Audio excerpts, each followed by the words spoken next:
How's it going, everyone? King Blacktooth here. So Nilfgaard is out.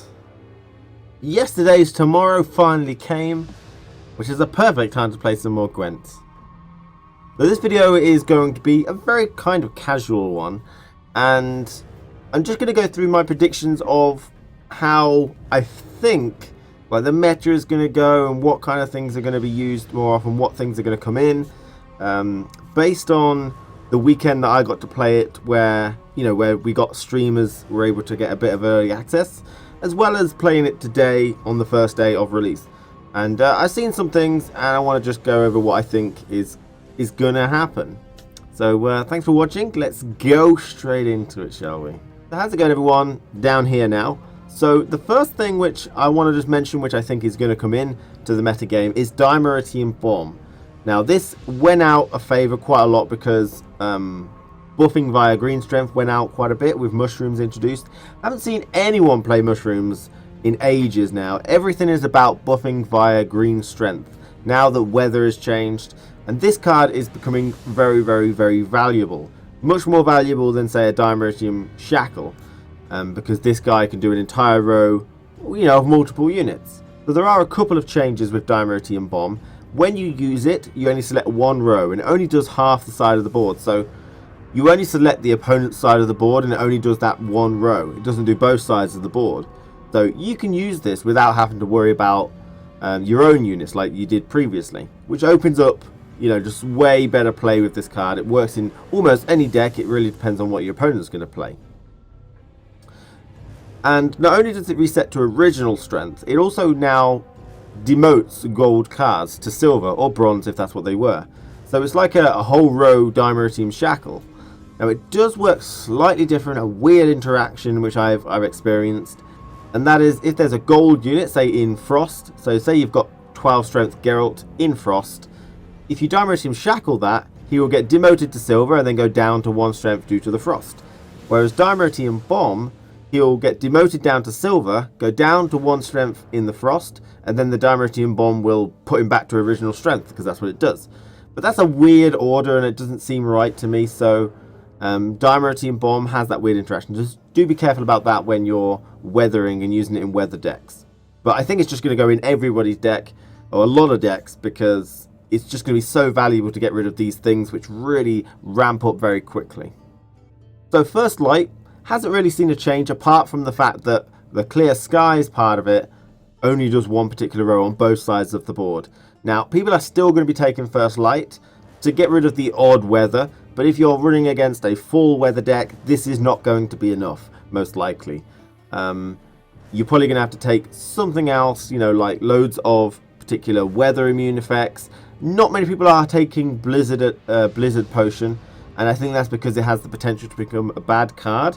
Now, Francesca for Squirtle could possibly deal with that. Nilfgaard have got the added ability of getting redraws, so maybe they might. Also, you've got tech cards, and several factions have these. Kira Metz does Quen. You've got Quen in general. Don't see too much of that. And the Clan Tordorok Armor Smith, which sets everything that's below original strength back to original strength. You've got several tech cards which can work, so that is what generally you'll see. A couple of these, and then maybe a couple of tech cards to join in with that. I'd just like to say Scorch is really coming back in its various phases. Scorch, you do see a lot, whether it's this, whether it's Shiru, whether it's Geralt Igni. There's just tons and tons of Scorches going around, so you do need to distribute your strength quite well. This combos with another card, which I do want to mention, which has become one of the most powerful cards in the game. There's hardly a reason not to run it, and it can easily win you rounds. Yennefer the Conjurer. She is 7 strength, and at the start of your turn, remove 1 strength from the strongest opposing non-gold unit or units. So effectively, she's 7 strength gold, 9 for Northern Realms, which is in and of itself really, really good. And at the start of your turn, she pings the highest strength on the opponent's side of the board only. Okay. And then, so this is the perfect leveler for Scorch. If they've got a 14 and a 12, after 2 turns they've got 2 12s, and then it'll ping both the 12s, bring them down to an 11, and then it'll ping all 3 until it pulls them down. And it just levels them all ready for Scorch, ready for Shiru, ready for Geralt Igni. It's just an amazing card, and it's just good value. It really, really hurts people if they can't, separate their strength big enough. Now, counters are probably Skellige wounding. You're actually helping them out most of the time when you use this against them, and they'll definitely be running this card. But also monster consume. They generally tend to jump up in strength really dramatically with the monster consuming deck, so she's not really going to be that effective, but she's really, really powerful, and so you're going to see a lot of people take this. Even if there's no massive synergy, she's just really, really good now. And another card which is definitely going to come in various decks now, way more than it was in the previous patch when I was playing my Becca's Twisted Vran deck, is Becca's Twisted Mirror. Now, because everyone's buffing up in strength, you see Axeman getting to easily 50 strength. You start seeing Nilfgaard buffing one particular unit and then adrenaline rushing them quite a lot, and Scoia'tael start doing the same thing. Becca's Twisted Mirror is going to be an amazingly good card. Obviously, it's a very specialist thing. You've got combos like Letho into Becca's Twisted Mirror. So you're going to see this coming through quite a bit, and there's not too many ways to counter it. You've just got to be aware of the lowest strength unit on the board, and if he does anything suspicious, like buffing your unit or adrenaline rushing the lowest strength unit on his side, then you're going to start having to think this is coming in and try and preempt it, or failing that, you know, maybe you could just scorch it after he's done it, but that really hurts you. Depending on how you do, just be careful of things like Karen and Letho and such. But it's definitely going to be a card you're going to see quite often, I would say. It's a very good power play. Now, with the reduction of Mushroom, I don't see any Mushrooms coming through. There's a lot of 3 strength units, but not enough to warrant this. Now, 4 strength is where it's at. 4 strength wounding is what I think a lot of people are going to try and get rid of. That and 7. 4 strength and 7 strength. Now, a lot of the wounding cards, like Wyvern, like Dolblafana, Archer, all these things, they don't do 4 strength wounding anymore. They only do 3. So 4 is what you want. I don't think you're going to see Mushrooms too much unless you're going for like things like Morkvarg and stuff like that. So you probably won't see this too much more, which is fine. A lot of things can survive that now. What I personally think a lot of people are going to switch to, and what I'm switching to, is Manticore Venom. This is 4 strength wounding, which is the great precise amount to get rid of things like mangonels. It gets rid of neophytes wherever they are on the board. It gets rid of harpy eggs wherever they are on the board. You know, it gets rid of loads and loads and loads of things, which just works really well. Mangonels are really, really strong for Nilfgaard. They're like ballistas that every time something is revealed they do 2 damage, but they are 4 strength, and Nilfgaard have no way of getting them back. So I think this card is really going to come in. Now, not too many people really agree with me on this one. I think a lot of people are thinking Owl's Thunder is going to come in instead. But I'm taking this card. I'm thinking a lot of other people will. You know, it gets rid of a lot of key 4 strength units, which we'll go over to later. So in the current patch, the Clan Tursak Axeman is beyond godlike. Notice it's a 4 strength unit. Now, you can Alzor's Thunder it, but it is wasting a little bit. And Manticore Venom, although it will kill 1, you probably won't get 2 on the board which haven't been buffed in some sense. Because they'll probably put like a Savage Bear down beforehand. But these are absolutely godlike right now. I mean, removing them, they can just medic them back out, and they probably will. And they can, you know, the whole deck is based around these guys. They gain 1 strength whenever another unit on the battlefield is weakened. So it's just so many combos with this. You know, Harold the Cripple, Savage Bear, you know, Yennefer the Conjurer, Yennefer just in general, Mitre Bracker, anything. Stammelforce Tremors become a godlike with these guys. These guys can easily get to 50. I managed to have one of these guys get to a 50. He got Becca's. I got him up to 60 again, you know, with relatively few cards because I have a lot of units on the board. They're just absolutely godlike. This is where Becca's Twisted Mirror, where Scorches really need to come in. And even then, it struggles unless you've built tons and tons of removal. This is clearly the best, one of the best decks in the game so far, is Skellige Wounding with Howard the Cripple, South Wounding, all that business. And these guys are really, really good. I wouldn't be surprised if these guys are going to get nerfed in some way. But counters towards these guys, I'm thinking locking is a good idea. So things like Cleaver here. I mean, Cleaver's going to be a card which you can lock. Lock means that they don't get their ability. You can just decoy things up, and then they get their ability back. If they go into the graveyard and get mediced out, they get their ability back. So Locking is okay, but it's not really a permanent solution. He's going to have more than one. You can really only use this guy once or twice, and they could always take the lock off. So locking, I think, is going to be really cool and really good to combat these really tough cards. But I don't think it's enough sometimes. I mean, it's not permanent, and you know, they're going to have more, and you've only got one of these. Two maybe if you've Nilfgaard and you take both.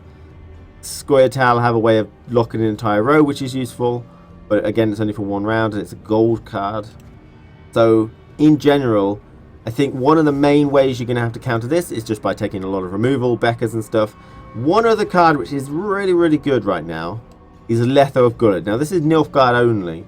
This will counter the Axeman. If he puts a lot of Axemen on the board, you can just Letho of Gullet it. Also, you can Griffin them, you can Caretaker them, you can Vicovaro Medic them to steal them from the opponent's graveyard and play him or just stop him from using them again.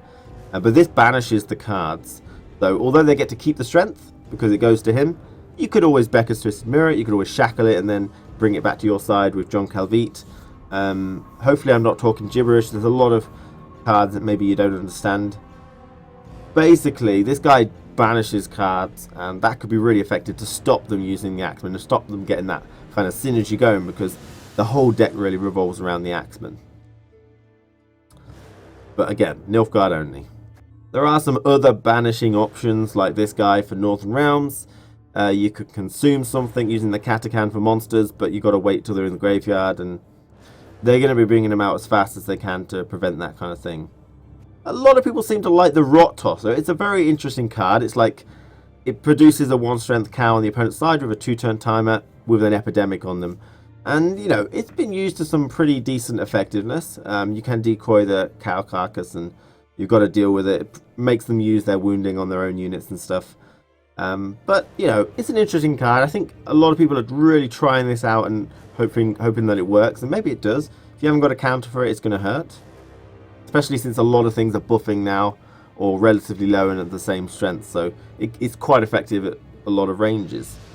Also, it's only on the opponent's side of the board and only on the row that you put it on. So it's a very lane-specific epidemic, which is, you know, really, really powerful.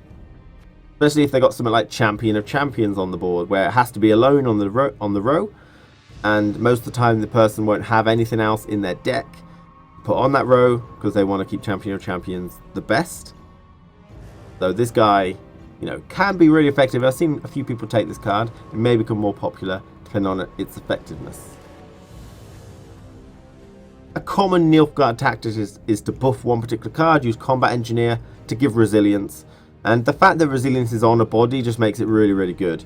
You can get it with emissaries and stuff like that. So that's one common tactic I've seen for Nilfgaard, is buffer unit loads and Combat Engineer it. And, you know, it's pretty good if you don't have removal, but I think a lot of people are going to be taking removal, unless you're trying to play a more fun deck, and then you might have to sacrifice that. But then again, those decks generally aren't as good. And a card I think I was surprised I haven't seen too much of, but they are really strong. But again, 4-strength cards, so if you put 2 of them down, which generally they would like to if they can, Manticore Venom will deal with, and they can't bring it back, is the Mangonel. Remove 2 strength from a random opposing non-gold unit whenever a card in either hand is revealed. So you take this with Emir Var Emre's leader card. He reveals 3 cards. So if you've got 2 of these, if you've got 1 of these on the board, and then you use your leader card, that's 6 damage he does. Ping, ping, ping, ping. Ping, ping, ping, ping. That was too many. You know, if you've got 2 of these on the board, that's 12 damage. Really combos well with the gold card, Batia Dirido. He can reveal 2 cards in your hand, and for each card thus revealed, reveals another one from the opponent. So this guy has the potential to reveal 4 cards with 1 card, and give yourself 7 strength. So again, if you've got 1 Mangonel on the board, that's going to do 8 damage. If you've got 2 on the board, that's 16 damage. It's a really huge swing keeping those Mangonels. And, you know, you've got just a lot of options there. So Mangonels are really, really powerful. I don't see too many people using them. Maybe they are too weak. 4 strength, I take Manticore's Venom and try to deal with them if possible. But you also want to get 2 for 1. You want 2 Mangonels on the board. But sometimes you don't know whether they're going to put another one down. But I think they're really strong. And like, if you're going for a beginner Nilfgaard deck, Mangonels I think are definitely something you want to go for, because you only have Emir, Var Emery's, and these are going to just do great for him.